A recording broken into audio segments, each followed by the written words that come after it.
Coming later this month to Sky Movies Screen 2, the thriller Copycat.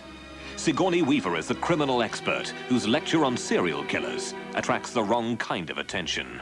Screams of the victim deaden his pain. The act of killing makes him feel intensely alive.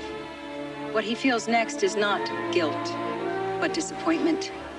It was not as wonderful as he'd hoped. Maybe next time, it will be perfect.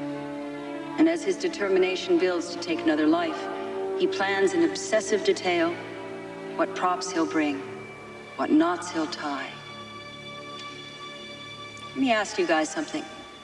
What turns you on? Helen Hudson is someone who is a very successful forensic psychiatrist and defense witness.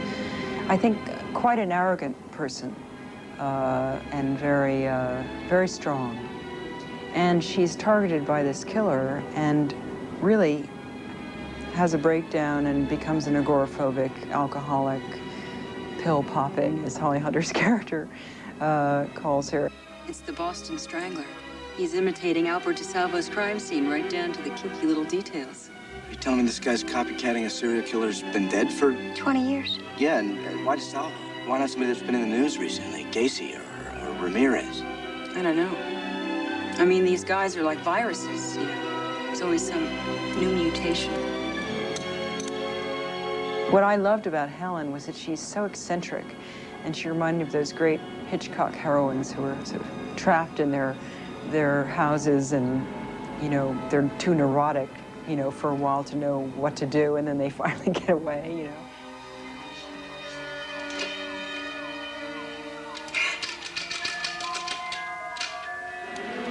What appealed to me about the screenplay was the fact that, quite simply, it was a movie that I felt had never been made before. This is Inspector Monahan. I have a message for Lieutenant Quinn. Copy, go ahead, Monahan. Tell him I'm sorry I blew it. To my astonishment, I realized that there never has been a full-out suspense thriller that had two women heroines in it.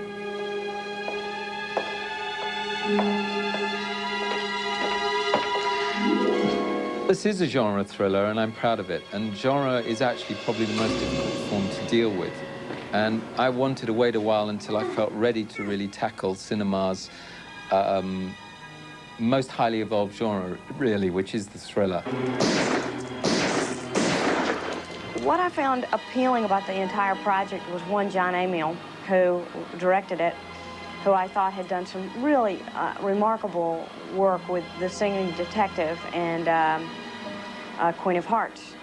And then he had also directed Summersby, which was a U.S. production. And I really thought that he was very, very intriguing and very intelligent, and would probably bring something a little more psychological to what could be a very formulaic thriller. This is a game they play. They hang around the scenes watching the cops, feeling superior to them, and instead of catching him there, you led him to me. He didn't write to me, he wrote to you.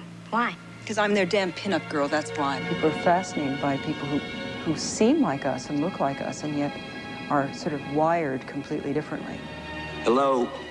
Hey, Doc. This is Inspector Monahan. I'll be speaking for Dr. Hudson. I'm hanging up. I ain't talking to no cop. Why did you lie Dr. to Hudson me? just received your book. Do you know anything about it? Oh, yeah, I surely do, but, that's all I'm saying until that foxy lady gets on the horn. Put her on. Hello, Mr. Cullum. Doc, I've been expecting your call. I think Darrell Lee wants to make Dr. Hudson's life as miserable as he can and as full of fear as he can. That's pretty scary. Somebody who has no conscience, no remorse, doesn't care about what he's doing. He's just a big goofball who likes doing horrible things. I'm death and life to you, Doc. Death and life.